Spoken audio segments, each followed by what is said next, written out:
Salut l'équipe, c'est Val, j'espère que vous allez bien, moi ça va tranquillement. Ça y est, après quasiment un mois de compétition, les noms des deux équipes finalistes sont connus. Ce sera donc la France contre la Croatie pour notre plus grande joie en tant que Français. Encore une fois, cette Coupe du Monde nous a montré que tout était possible dans le football et je pense que très peu d'entre nous auraient pu pronostiquer avant le début de la compétition cette finale. Bref, c'est pour ça que bien évidemment le pronostic de ce match va être compliqué, mais ici on va surtout tenter de mettre en lumière les forces en présence des deux côtés, ainsi que les faiblesses et tout ce qui pourrait rentrer en compte de près ou de loin pour le match et son résultat final. J'avais présenté le jeu et le parcours respectif des deux équipes dans ma dernière vidéo pronostic que tu peux retrouver juste en haut à droite, mais on va tout de même revenir dessus parce que certaines choses ont changé. On aura donc d'un côté la Croatie aux individualités mais aussi au collectif très solide avec un mental d'acier. Ils ont prouvé dans cette phase finale en revenant au score face aux pays hôtes, la Russie ainsi que face aux Anglais, qu'ils avaient un mental incroyable, surtout qu'ils sont tout le temps allés chercher la victoire. C'est d'ailleurs la première équipe, je crois depuis 1998, à s'imposer en demi-finale de la Coupe du Monde après avoir été menée au score. On sent une vraie dynamique positive dans cette équipe composée de 11 guerriers qui vont vraiment rien lâcher.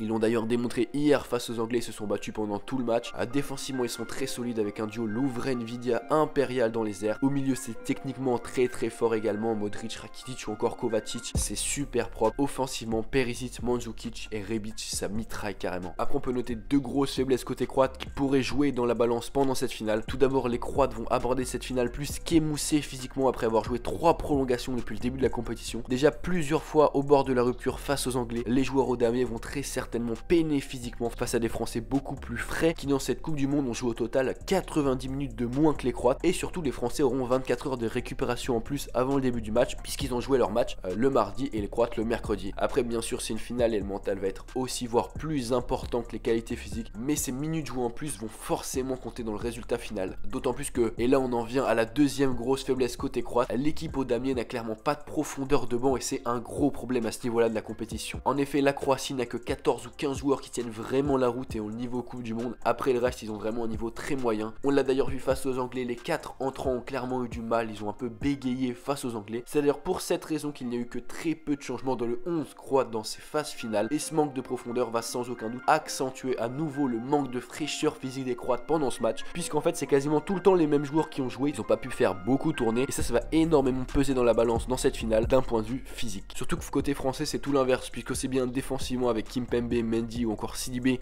qu'offensivement avec Dembélé, Fekir ou encore Lemar, l'équipe de France pourrait presque aligner une équipe de remplaçants aussi forte que le 11 titulaire habituellement. Sinon pour s'intéresser à l'équipe française, on l'a vu dans cette phase finale, les Français sont vraiment montés en puissance pour livrer mardi soir un récital défensif avec un duo Varane-Umtiti imprenable, un Lloris des grands jours. La France a également été très solide et disciplinée au milieu de terrain avec un duo Kanté-Pogba monstrueux. Le seul vrai point faible de l'équipe selon moi c'est Giroud, beaucoup trop faible et imprécis techniquement, qui a raté plusieurs grosses opportunités face aux Belges et qui, comme en finale de l'Euro 2016 face au Portugal, est passé complètement à côté, était tout simplement inexistant face à la Belgique. On espère qu'il fera un gros match dans cette finale puisque ça peut vraiment être le facteur X.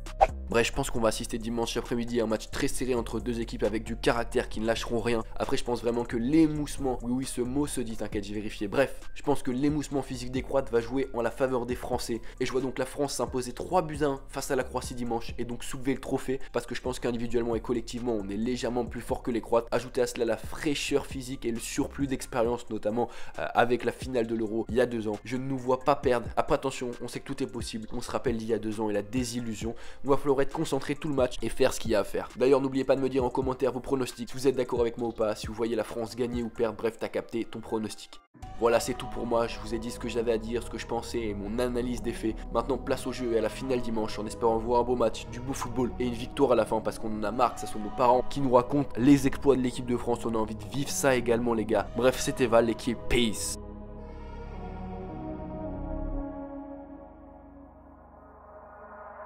Rien à foutre des codes 3-2-5, c'est mon pote dans le top, nous shoot ton pote 3-2-5, on défonce les portes, c'est le cœur qui parle